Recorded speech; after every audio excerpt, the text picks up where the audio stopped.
அன்புக்குரிய மாணவ செல்வங்கள் அனைவருக்கும் இனிதான வணக்கங்கள். இந்த காணொளியில் தரம் 5 புலமை பரிசில் பரீட்சை வினாபத்திரம் 1 உள்ளடக்கப்படுகின்ற 14 திறன்களில் பொருள் உரைத்தல் திறனோடு தொடர்புடைய விடயங்களை பார்க்க இருக்கின்றோம். ஏற்கனவே கடந்த காணொளியிலே பிரதியீடு செய்தல் திறன் தொடர்பான விளக்கங்களை உதாரண விளக்கங்களுடன் தந்திருந்தேன். இந்த காணொளியிலே பொருள் உரைத்தலோடு தொடர்புடைய விடயங்கள் அவற்றுக்கான உதாரணங்களை பார்க்க இருக்கின்றோம். பொருள் உரைத்தல் திறன் என்பது ஒரு வரைவு அல்லது ஒரு அட்டவணை, சம்பவம், சந்தர்ப்பம் அல்லது செயல் இவற்றை பற்றி விளக்குவதாக இருக்கலாம் அல்லது அவற்றினுடைய பொருள் உரைப்பதாகவும் அமையலாம். அந்த வகையிலே பொருள் உரைத்தல் திறனோடு தொடர்புடைய முதலாவது வினாவை பார்ப்போம். ஒன்றுபட்டால் உண்டு வாழ்வு என்ற பழமொழியின் கருத்தை தரும் இன்னொரு பழமொழியை தெரிவு செய்க. சில சந்தர்ப்பங்களில் பழமொழி தரப்பட்டு அதனுடைய கருத்தினை தெரிவு செய்வதற்கான வினாக்களும் இடம்பெறுவதுண்டு, அல்லது கருத்துக்கள் தரப்பட்டு அதிலிருந்து அதற்கு பொருத்தமான பழமொழியை தெரிவு செய்வது போன்றும் வினாக்கள் அமைவதுண்டு. இந்த வினாவிலே ஒன்றுபட்டால் உண்டு வாழ்வு என்ற பழமொழியின் கருத்தை தரும் இன்னொரு பழமொழியை தெரிவு செய்ய கூறப்பட்டிருக்கின்றது.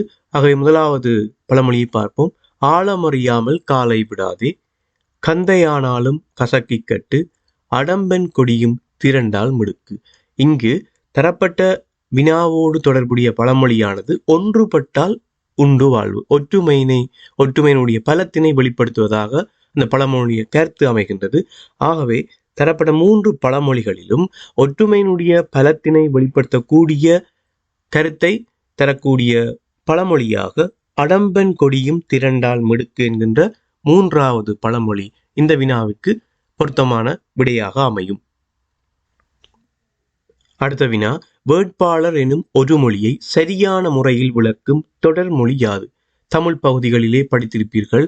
தொடர்மொழிக்கு ஒரு மொழி என்கின்ற ஒரு பகுதி படித்திருப்பீர்கள். அதிலே இந்த விடயத்தை நீங்கள் நன்றாக கற்றிருப்பீர்கள்.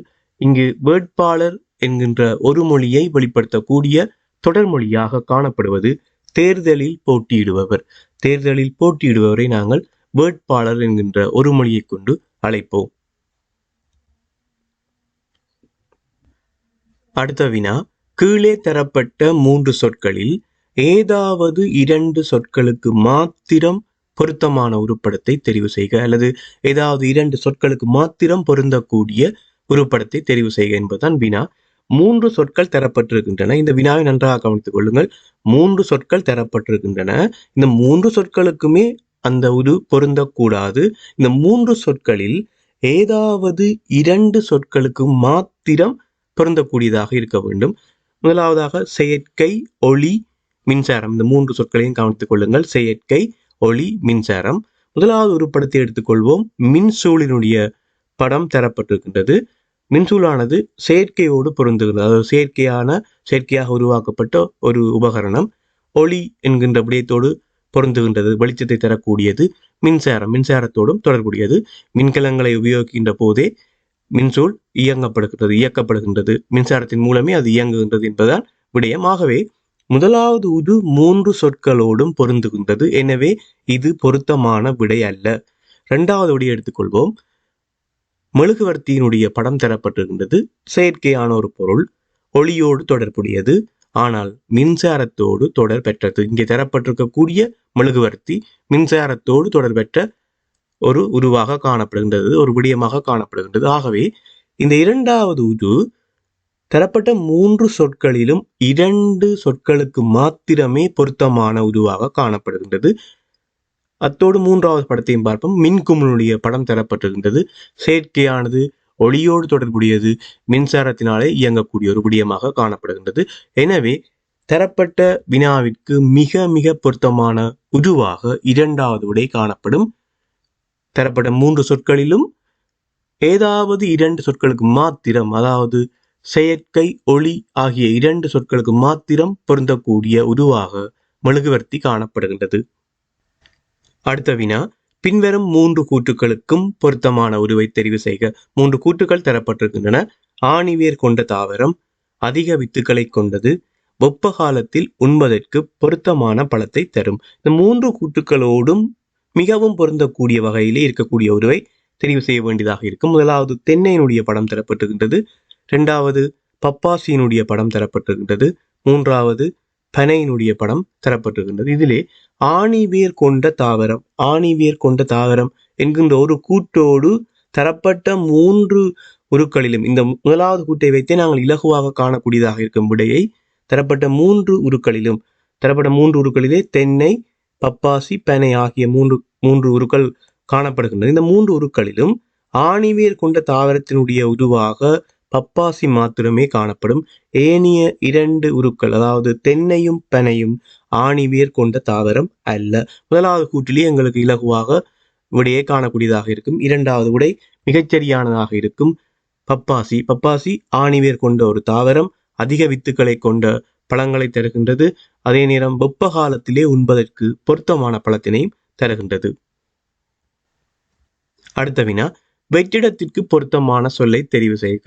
உடல் உலக்கை எனின் வள்ளத்தோடு தொடர்புடைய சொல்லை தெரிவு செய்ய வேண்டியதாக இருக்கும். உடல் உலக்கை, இந்த இரண்டுக்குமான தொடர்பை நன்றாக அவதானித்து அந்த தொடர்பின் ஒழுங்குக்கு ஏற்ப நாங்கள் அடுத்த வினாவிற்கான அந்த சொல்லை நாங்கள் தெரிவு செய்ய வேண்டியதாக இருக்கும். உடல் உலக்கை, இந்த இரண்டும் ஒன்றுக்கொன்று தொடர்புடையது. எவ்வாறுன்னு சொன்னால், உடலினை பயன்படுத்துவதற்கு உலக்கை தேவையாக இருக்கும். ஆகவே வள்ளத்தினை செலுத்துவதற்கு எங்களுக்கு தேவையானது துடுப்பாக காணப்படும். எனவே இந்த வெற்றிடத்திலே வர வேண்டிய சொல்லானது துடுப்பு. இது ஒரு கடந்த கால வினா, அதனையும் நினைவில் கொள்ளுங்கள். அடுத்ததாக, உவமை தொடருக்கு பொருத்தமான சந்தர்ப்பத்தை காட்டும் விடையை தெரிவு செய்க. உவமை தொடரானது ஆகாயத்தில் கோட்டை கட்டுவது போல, ஆகாயத்தில் கோட்டை கட்டுவது போல. இந்த உவமை தொடருக்கான சரியான சந்தர்ப்பம், முதலாவது, செய்ய முடியாத செயலை செய்ய முயலுதல், மிக ஊக்கத்துடனும் தைரியத்துடனும் செயற்படுதல், பெரிய வேலையை செய்ய தொடங்குதல். ஆகாயத்தில் கோட்டை கட்டுதல் என்பது எங்களாலே செய்ய முடியாத ஒரு செயலுக்கு நாங்கள் முயற்சி செய்வதற்கு ஒப்பானதாகும். எனவே மிகச்சரியான விடை செய்ய முடியாத செயலை செய்ய முயலுதல். அடுத்ததாக, பின்வரும் பாடலினால் குறிப்பிடப்படுவது எது?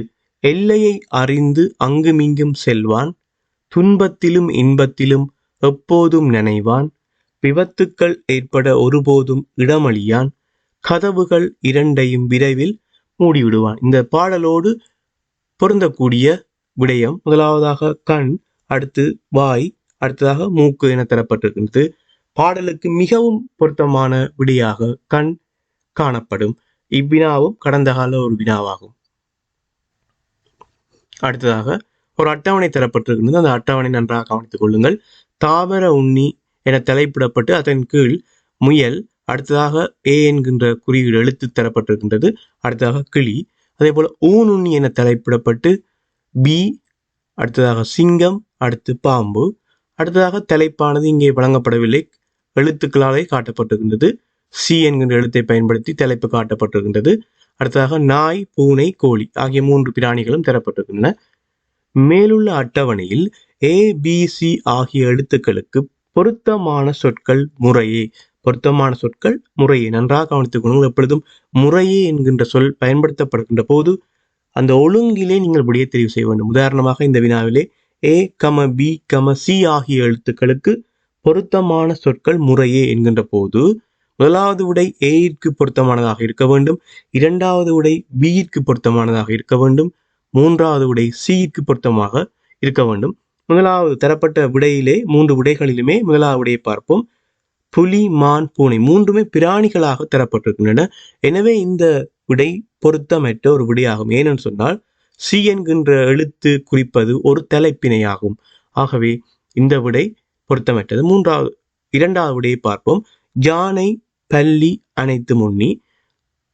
ஏ என்பது தாவர உண்ணிகளோடு தொடர்புடைய பிராணிகளை காட்டுகின்ற ஒரு பகுதி. ஆகவே யானை தாவர உண்ணி, ஏக்கு பொருந்தக்கூடியது. அடுத்ததையும் பார்ப்போம். பி என்பது ஊனுண்ணிகளோடு தொடர்புடைய ஒரு பகுதி, பல்லி ஒரு ஊனுண்ணி, ஆகவே அதுவும் பொருந்துகின்றது.